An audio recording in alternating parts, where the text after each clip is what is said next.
কর বৃদ্ধি করে আইন পাশ করায় ব্যাপক বিক্ষোভ শুরু হয়েছে কেনিয়ার রাজধানী নাইরোবিতে। এই বিক্ষোভ ছড়িয়েছে দেশটির পার্লামেন্টেও। স্থানীয় সময় মঙ্গলবার সংসদ অধিবেশন চলাকালীন পার্লামেন্টের ভেতর প্রবেশ করে শত শত আন্দোলনরত জনতা। এ সময় পুলিশ তাদের উপর গুলি চালালে নিহত হয় 10 বিক্ষোভকারী। 6000 mAh battery, one and only Power Master, NextG N73।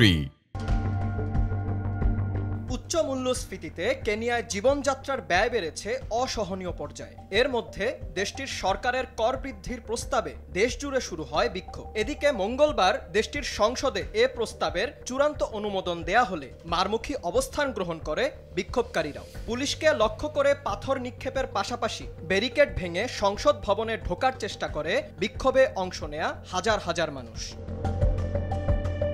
এ সময় বিক্ষোভকারীদের দমাতে কাঁদানে গ্যাসের শেল ও জল কামান ব্যবহার করে পুলিশ বাহিনী। এরপর এক পর্যায়ে বিক্ষোভকারীদের ছত্রভঙ্গ করতে সংসদ ভবনের বাইরে জনতার উপর গুলি চালায় তারা।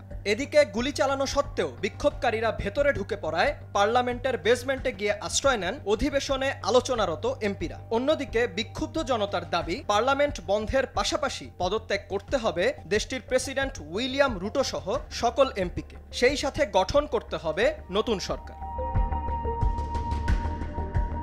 শ্রমজীবী মানুষের জন্য কাজ করার প্রতিশ্রুতি দিয়ে প্রায় 2 বছর আগে কেনিয়ার প্রেসিডেন্ট নির্বাচিত হয়েছিলেন উইলিয়াম রুটো। কিন্তু ক্ষমতায় এলেও দেশটির শ্রমজীবী মানুষের জীবনমানের তেমন কোনো উন্নতি হয়নি। এর মধ্যে ঋণে জর্জরিত হয়ে আন্তর্জাতিক মুদ্রা তহবিলের মতো ঋণদাতা প্রতিষ্ঠানগুলোর চাহিদা অনুযায়ী দেশটির বাজেট ঘাটতি মেটাতে কর বাড়ানোর সিদ্ধান্ত নিয়ে চাপের মুখে পড়েছেন তিনি।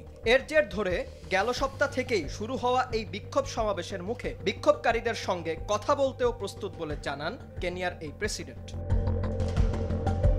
টানা 2 বছর ধরে খরার কবলে দেশটিতে কমেছে ফসলের উৎপাদন। পাশাপাশি মুদ্রার মান কমতে থাকায় ভয়াবহ মূল্যস্ফীতির প্রভাবে জীবনযাত্রার মানও প্রায় তলানিতে গিয়ে ঠেকেছে। জনগণের এমন দুর্দশার মধ্যেই ঋণদাতা প্রতিষ্ঠানগুলোর চাহিদা মতো কর বৃদ্ধির প্রস্তাব পাশ হয় দেশটির পার্লামেন্টে। এতেই ক্ষোভে ফুঁসে ওঠে দেশটির সাধারণ জনগণ। এখন জনগণের তীব্র আন্দোলনের মুখে দেশটির সরকার কী পদক্ষেপ নিচ্ছে সেটিই দেখার বিষয়।